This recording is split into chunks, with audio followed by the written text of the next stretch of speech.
reconhecido que não há nada a ser feito, eu posso dizer aos ministros que nada é tão ruim que não possa piorar.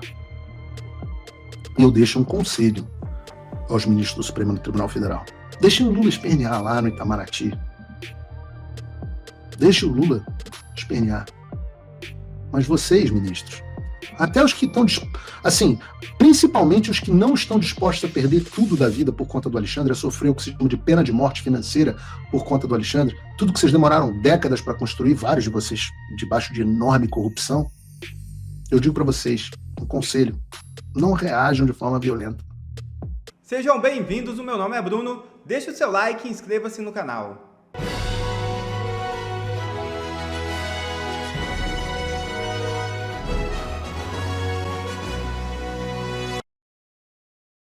Caso haja reação, Trump prevê sanções ainda mais duras e contra outros ministros do STF. É isso mesmo. O governo Donald Trump já está prevendo que outros ministros do Supremo Tribunal Federal devem reagir assim que as sanções ao ministro Alexandre de Moraes forem aplicadas. Se isso realmente vir a acontecer, o que será feito na sequência vai ser muito pior, informa o jornalista Paulo Capelli do site Metrópolis. Abre aspas. O governo Donald Trump prevê uma reação de ministros do STF assim que sanções contra Alexandre de Moraes forem aplicadas. E por conta disso, analisa um próximo passo que pode atingir outros integrantes da corte e seus respectivos cônjuges. O Departamento de Justiça dos Estados Unidos mapeou magistrados do Supremo brasileiro casados com mulheres que possuem escritórios de advocacia. A Casa Branca estuda estender sanções financeiras às esposas desses ministros como forma de reforçar as punições direcionadas a integrantes do STF. Pelo raciocínio do governo Trump, a maior parte da renda familiar dos magistrados viria desses escritórios de advocacia e, portanto, a extensão seria necessária para a efetividade do bloqueio. Atualmente, possuem escritório de advocacia as respectivas esposas dos ministros Alexandre de Moraes, Cristiano Zanin, Dias Toffoli e Gilmar Mendes. Fecha aspas, afirmou o jornalista. Donald Trump é implacável e não está para brincadeira. Com ele o jogo é pesado. O presidente norte-americano dá um checkmate em Alexandre de Moraes e aos demais ministros do STF.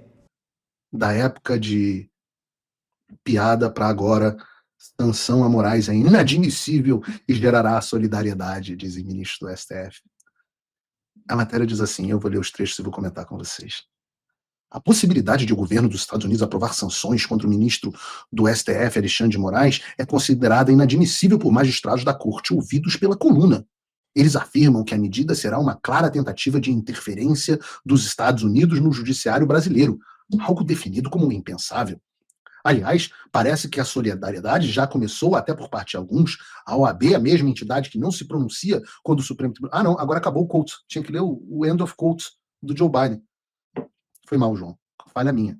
Que o que o João escreveu aqui para mim foi que a OAB, a mesma entidade que não se pronuncia quando o STF cerceia os direitos dos advogados e dos réus, publicou, isso foi pouco antes, depois de começar o programa, entrou na última hora na pauta, uma nota em defesa da soberania nacional e da independência da jurisdição brasileira.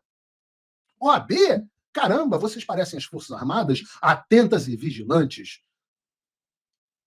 Em seguida veio o Gilmar Mendes, sobre quem a gente ainda vai falar um pouco ainda hoje. E ele publicou uma...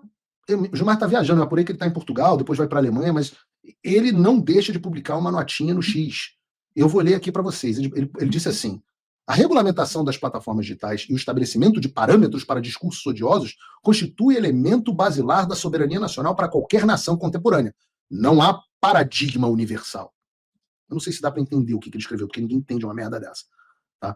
O que ele diz é que a regulamentação das plataformas é um dos parâmetros para a proteção do discurso de ódio e que isso é um elemento da soberania nacional e cada país faz do seu jeito, não tem um paradigma universal. É igual, sabe exatamente o que a Cantanhede disse? Guga, você está muito acostumado aí com os Estados Unidos. É o que o Fidel Castro diz também. Não, isso aí, coisa de liberdade de expressão, é coisa de americano. Cada país tem o seu jeito. Não tem valor de liberdade absoluto. Continua Gilmar. A experiência brasileira mostrou que nos últimos anos que a Câmara de Eco e as manifestações extremistas corroem os fundamentos republicanos. Cabe a cada Estado, mediante um aparato institucional próprio, salvaguardar os preceitos democráticos. Não se pode admitir que agentes estrangeiros cerceiem o exercício da jurisdição doméstica na tutela de garantias constitucionais. A autonomia normativa, ou seja, cada país pode fazer o que quiser. A autonomia normativa representa imperativo da autodeterminação democrática. E eu respondi ao ministro Gilmar Mendes. Eu tomei o cuidado de redigir uma resposta educada a ele. Eu disse a ele, ministro, a política externa é expressão de soberania também. Os parâmetros de liberdade de imprensa, expressão e devido processo legal estão consagrados em diversos tratados internacionais dos quais o Brasil é signatário, incluindo a Declaração Universal dos Direitos Humanos. O país pode, sim, optar por romper com esse modelo e adotar um regime próprio, que é o que o Gilmar Mendes está sugerindo. Cada país faz o seu jeito. E eu digo, pode sim, como fizeram Venezuela, Rússia, Irã ou Cuba.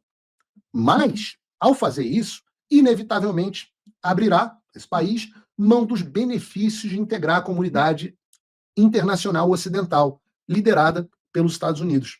Isso inclui acesso a instituições financeiras, circulação internacional, proteção jurídica e prestígio, não só dos governantes, mas também de seus familiares, escritórios de advocacia e institutos. Quem não quiser seguir essas regras pode, é claro, se desconectar e viver em seu próprio Xandaquistão, mas não espere manter as vantagens de um sistema que se recusa a respeitar. Eu termino dizendo, o senhor sempre foi um homem razoável e já passou da hora de recobrar o juízo. Pun intended. Pun intended é uma expressão em inglês quando você está querendo dizer que o trocadilho de recobrar o juízo é um trocadilho intencional.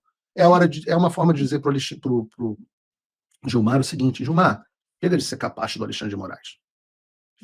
Chega de ser capacho. Então eu espero, eu torço para que Jesus ilumine o coração de Gilmar Mendes ou que ele tenha razão e preserve os próprios interesses. Eu não vou dizer que eu vou ficar chateado se ele se fuder. Não vou. Assim, se tiver os meios bloqueados e sofrer uma sanção ao FAC, se o escritório do Sérgio Bermudes, da Guilmar, sofrer bloqueios também de OFAC, se o IDP sofrer bloqueio, eu não vou ficar cheio. Puxa, soube o que aconteceu, rapaz? Gilmar se ferrou, cara. E agora? Pô, chato. Não vou ficar. Entendeu? Não vou dizer que vou ficar. Mas eu quero fazer também um parênteses, porque se tem uma palavra que a gente está ouvindo em todos os lugares, teve manifestação do menino da mala lá da Dilma, como é o nome do AGU? Bessias. Teve manifestação do Bessias, teve manifestação da OAB, essa do Gilmar Mendes que eu estou falando, e todo mundo agora está enchendo a boca para falar soberania nacional. E aí eu lembrei que eu tenho pouco mais, eu tenho idade o suficiente para me lembrar, porque eu tenho pouco mais de 2 semanas de vida, de quando o presidente do Supremo Tribunal Federal admitiu em um discurso dentro dos Estados Unidos que pediu ajuda a autoridades americanas em diversas oportunidades quando ele era presidente do TSE para interferir no Brasil. Não tem imagem? Não, eu mandei a imagem no grupo. Quando o TSE fez uma série de parcerias com o CEPS, que é a instituição que recebia dinheiro da USAID, do Departamento de Estado americano, para tratar da censura em processo eleitoral, aí não era interferência, rapaz. Não é curioso? Tchutchuca do Biden, tigrão com Trump. Quando os Estados Unidos enviaram uma série de oficiais ao Brasil, como foi o caso do secretário de Defesa Lloyd Austin, que ameaçou os militares em Brasília sobre as consequências de apoiarem qualquer ação institucional contra o Alexandre de Moraes, ali não tinha interferência americana, não. Quando a general Laura Richardson, chefe do Comando Sul dos Estados Unidos, veio ao Brasil mandar e reforçar a mesma mensagem em 2022, ali não tinha interferência, não, ali não tinha soberania. Quando os militares americanos vêm ameaçar os militares brasileiros, não é ameaça à soberania. Quando o William Burns, o Bill Burns, diretor da CIA, veio ao Brasil, sentou na mesa com o presidente Bolsonaro, sentou com gente do governo, dizendo que não mexessem nas eleições, aí não era interferência americana, não. Quando veio a Victoria Nuland, a madame golpe do Departamento de Estado americano, agir debaixo dos panos para garantir que ninguém questionasse o Alexandre, ali não tinha soberania naquela época. Inventaram soberania, inventaram em 2025. Negócio novo. Tá aí. A mensagem. Reportagem da Revista Oeste. Quem tem mais de 1 semana de idade lembra. Barroso diz que pediu ajuda aos Estados Unidos quando chegava o TSE. Veja, rapaz, soberania, né? Como é que é o nome? Soberania. Não somos mais colônia. Socorro, Estados Unidos, o Bolsonaro vai ganhar a eleição. Me ajudem. É muita cara de pau. É muita cara de pau. A frase do Barroso foi a seguinte, para não ter dúvida, tivemos um decisivo apoio dos Estados Unidos à institucionalidade e à democracia brasileira em momentos de sobressalto. Ora, o que eu estou buscando, filhão, é um decisivo apoio americano à democracia brasileira. Mas agora é para consertar a cagada tirânica que foi feita no passado. Além de, claro, responsabilizar vocês. Mas eu vou voltar, esse foi um parênteses, eu vou voltar à coluna da Mônica Bergamo. Bota de novo a imagem da Mônica Bergamo aí pra gente, o Bruno.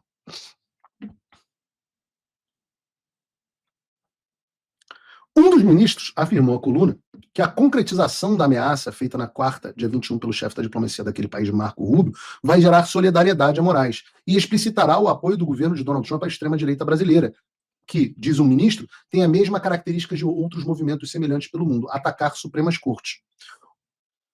O argumento de que Moraes respeita direitos humanos no Brasil é considerado risível por integrantes do STF. Eles continuam rindo, então. Então, beleza. Eles estão rindo agora com uma toba no rabo, mas estão rindo. Alguns gostam, de fato, ali. Já que os Estados Unidos, inclusive, se retiraram do sistema internacional que protege esses mesmos direitos. Eu achei que o que protegia esses mesmos direitos eram os governos, né? Os governos recebiam para proteger esses direitos. Eles lembram que o governo Trump acorrentou brasileiros para enviar ao Brasil. Acorrentou. Algema, filho. Algema é o que se coloca quando alguém violou a lei e a polícia está levando a pessoa detida. Desrespeitou ordens judiciais do seu próprio país e chegou a prender uma juíza por discordar de um julgamento sobre imigrantes. O argumento de censura também é considerado fantasioso, já que todas as plataformas de redes sociais atuam livremente no Brasil. Imagina. O Rumble, por um acaso, está bloqueado, mas o True Social não consegue exibir vídeos. O X foi tirado no ano passado. A Meta e a Microsoft e o TikTok e o Google tiveram que assinar termos de ajuste de conduta sobre as mesmas ameaças, mas estão super livres. Cara, é muita cara de pau, cara. É muita cara de pau. É a Janja pedindo para o Xi Jinping censurar mais, né? O TikTok. É muita cara de pau. Você acompanha o Paulo Figueiredo Show, você vai saber que aquela juíza não foi presa por causa dos julgamentos, não. A juíza que eles estão mencionando foi uma juíza que facilitou a fuga de um criminoso que estava sendo procurado pela polícia. E adivinhem só, meus amigos, nos Estados Unidos, juiz que comete crime é preso. Rapaz, é um país muito esquisito, tem negócio de liberdade de expressão, juiz que comete crime sendo preso, sem ser aposentado compulsoriamente com 100% de salário. Mas, continua a Mônica Bergamo, na visão dos magistrados, o governo dos Estados Unidos faz o que quer ao redor do mundo e também dentro do seu próprio país, e não teria condições de levantar a bandeira dos direitos humanos contra Moraes, cujas decisões são referendadas por um colegiado de juízes que cegaram aos seus cargos em um sistema democrático. Falando o que Trump quer, faz o que quer ao redor do mundo e também dentro dos Estados Unidos, faz até parecer que é ele que manda bloquear conta em rede social fora da jurisdição dele, manda a Polícia Federal na casa de uma pessoa com quem ele discutiu no aeroporto, que indicia um jornalista pelo crime de reportar fatos. O Trump faz o que quer. Entendi. Continua a reportagem. Integrantes do STF afirmam também acreditar que o governo brasileiro terá que estudar em que medida reagir às sanções que visam intimidar a justiça do país. E aí, esse é até o título do programa de hoje, entra uma parte muito boa desse delírio do Supremo Tribunal Federal, que é achar que o governo brasileiro vai ter como reagir às sanções americanas. Melhora quando a gente descobre que o Lula comprou a ideia. Vejam só essa matéria do Metrópolis. Lula orienta Itamaraty a reagir com firmeza à ameaça de Trump a Moraes. Eu fico imaginando o Lula entrando na sala do ministro das Relações Exteriores e falando: reaja com firmeza contra as sanções americanas, chanceler! Faça o que for necessário. Porque parece até que nós estamos falando de um país diplomaticamente relevante e com algum meio de reação, e não do Brasil. Vamos lá. O que poderia fazer o poderoso Itamaraty do Lula? A coisa mais séria que eles podem fazer é convocar o embaixador, na verdade a embaixadora americana brasileira nos Estados Unidos para consulta. É isso, eu tô falando sério. Essa é a forma de mais alto protesto que o país tem diplomaticamente. É um negócio que até funcionava no tempo lá do Bill Clinton, Fernando Henrique, etc. Mas deixa eu falar um negócio para vocês. O Brasil vai convocar a embaixadora lá de volta para prestar esclarecimentos depois das sanções e o Trump está cagando. O Trump sequer se dignou a designar agora, até agora, o embaixador do Brasil. A pessoa que está aí é o encarregado geral, Charles Daffert, que está aí desde o Biden. Não tem, o Trump está cagando pro Brasil. Isso é o máximo que dá para fazer. Não existe meio para o Brasil reagir com firmeza, porque o Brasil é absolutamente irrelevante diplomaticamente. Um dos meus grandes trabalhos com o Eduardo aqui nos Estados Unidos é dar alguma importância para o Brasil. Essas sanções só não vieram antes porque os caras olharam e falaram assim: porra, tem 47 merdas acontecendo no mundo ao mesmo tempo. Eu tô lidando com guerra na Ucrânia, Israel, problema em Colômbia, problema no Panamá, porra, problema. Caramba, Índia e Paquistão resolveram entrar em guerra. Porra, tem Brasil, rapaz, negócio de Brasil. Como é que é o negócio? Me explica aí, Brasil, fala aí, o que é? Tem um negócio de um ditador lá, né?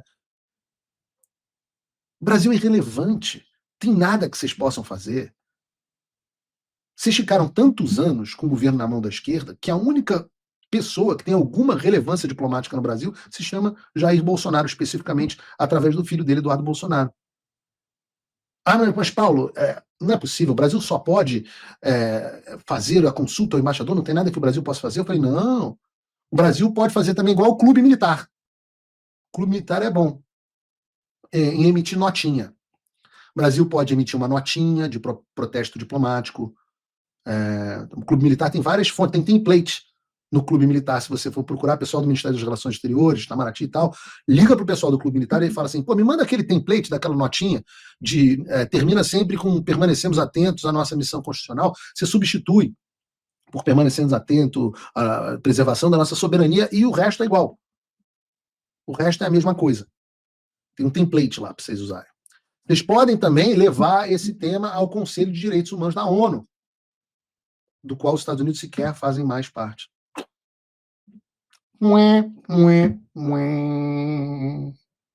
Podem também reclamar na OEA, só que os Estados Unidos não são signatários da OEA.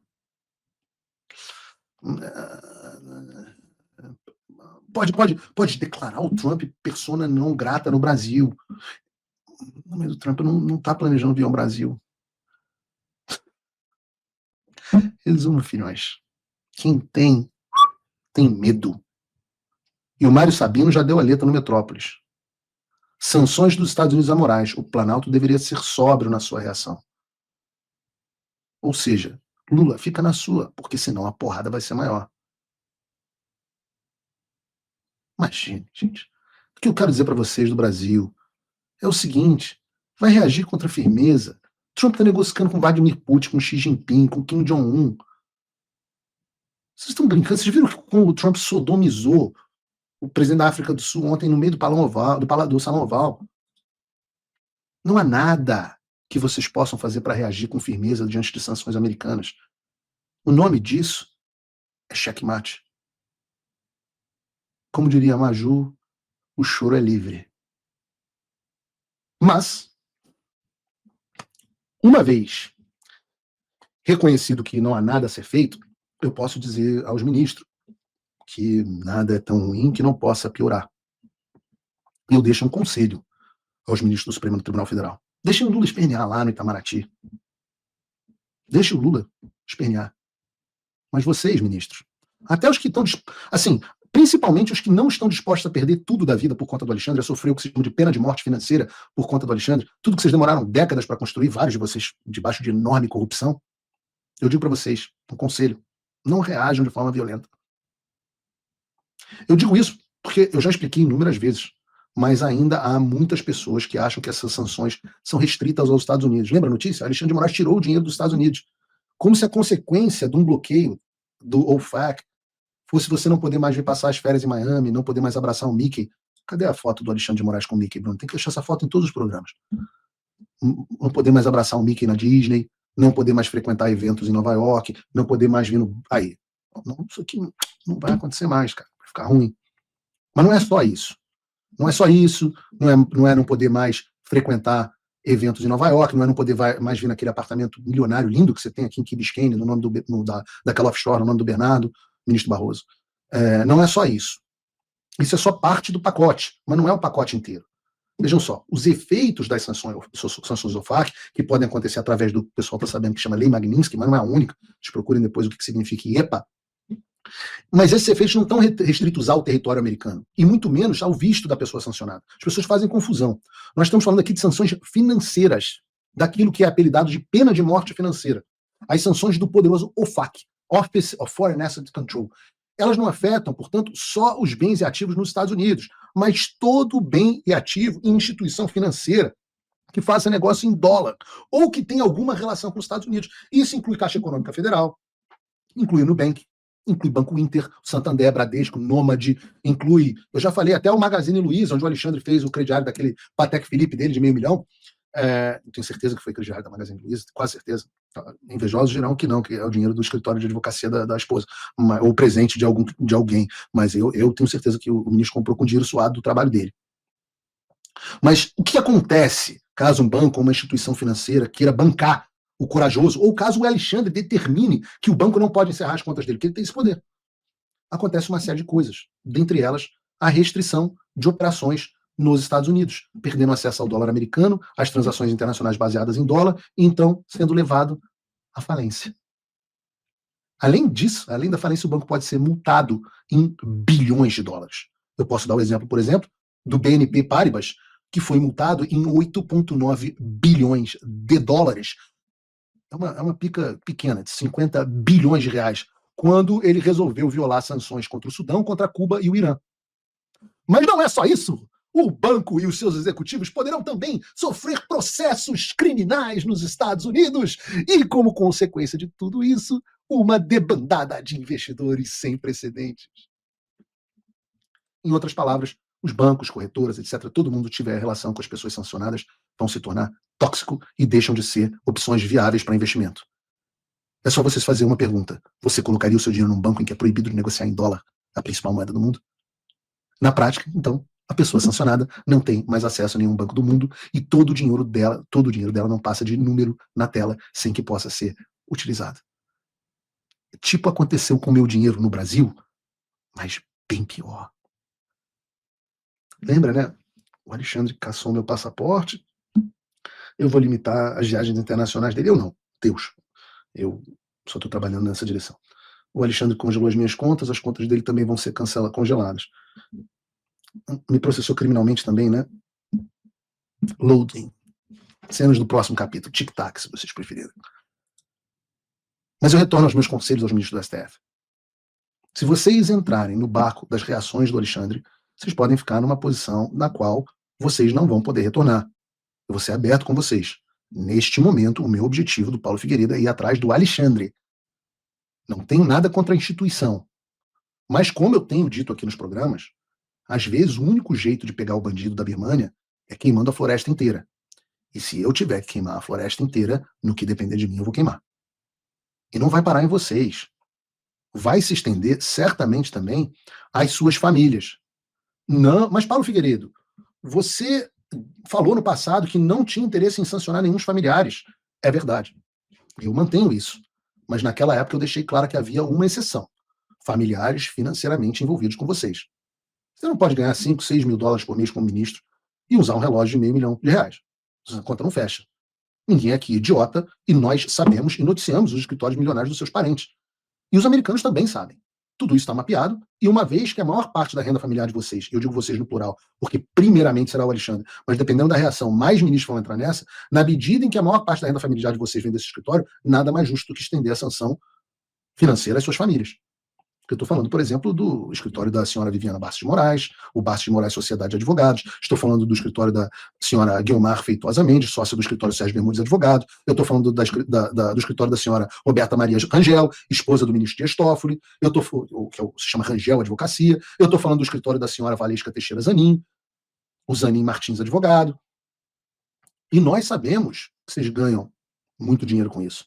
Veja, no caso da multa de 10,3 bilhões de reais da JF, dos irmãos Wesley e Wesley Batista, atuou a esposa do Cristiano Zanin. Depois, no mesmo caso, atuou a Roberta Rangel, esposa do Dias Toffoli, que coincidentemente foi o mesmo ministro que julgou o caso e anulou essa multa bilionária.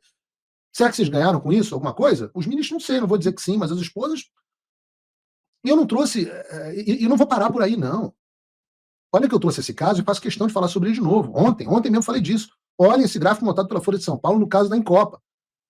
De um lado da defesa você tem a irmã do Nunes Marques, a esposa do Alexandre de Moraes, o filho do ministro do STJ, Luiz Felipe Salomão, a filha do Gilmar Mendes, a enteada do Gilmar Mendes, os dois sobrinhos do Gilmar Mendes. Do outro lado você tem a mulher do Gilmar Mendes, outra enteada do Gilmar Mendes, a esposa do Cristiano Zanin. Tudo isso em uma causa cujos créditos estimados de recuperação judicial são 3,3 bilhões de reais. Bilhões de reais, perdão.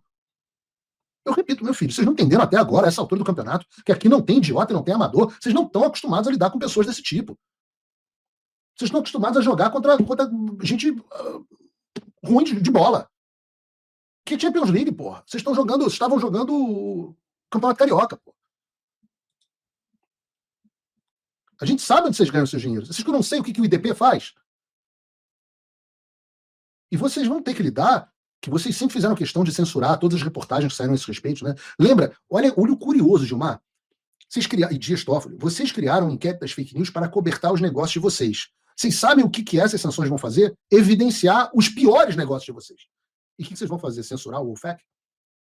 Mandar prender o Trump? Por isso que eu digo, demais ministros do STF. Eu não quero queimar a floresta inteira.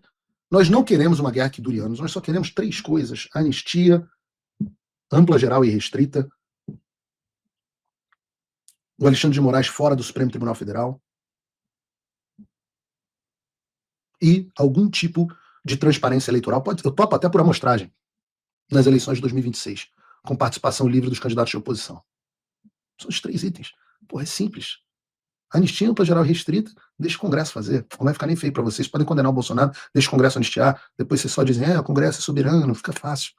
Alexandre de Moraes, podem deixar o Senado fazer um impeachment, ou ele pode se aposentar, virar professor, etc. E eleições.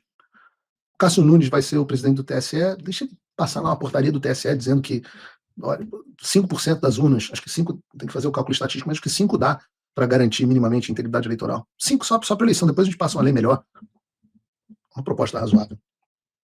Eu acho que eu sou um homem razoável. Eu acho que nós somos pessoas razoáveis. Mas se vocês não quiserem, a gente pode ter também todos os ministros do STF, todos os escritórios sancionados com exposição de como vocês ganham e ganharam dinheiro em todos esses anos. Vocês deixam o Alexandre de Moraes fazendo o que ele quiser, mas ele vai se tornar um autocrata igual o Maduro na Venezuela, não tem problema, nenhum apoio popular, vai manter as pessoas na base da baioneta, parece que ele conseguiu cooptar as Forças Armadas, pelo menos o comando, e aí vocês roubam a eleição de novo em 2026, mas os Estados Unidos não reconhecem as eleições e o país inteiro fica fora do sistema financeiro internacional, e etc, etc, e aí a gente sofre as condições e vocês colocam o povo inteiro na miséria. Os empresariados que fazem negócio com vocês, etc, eu não sei o que eles vão achar disso, mas tem 2 cenários. Há um plano. Os 2 cenários, para mim, funcionam. O segundo é pior. Mas eu acredito que depois de todo esse processo de destruição, o povo brasileiro vai dar um basta em vocês, as pessoas vão cansar de vocês. E talvez seja necessário, talvez seja melhor, talvez a gente deva deixar a floresta queimar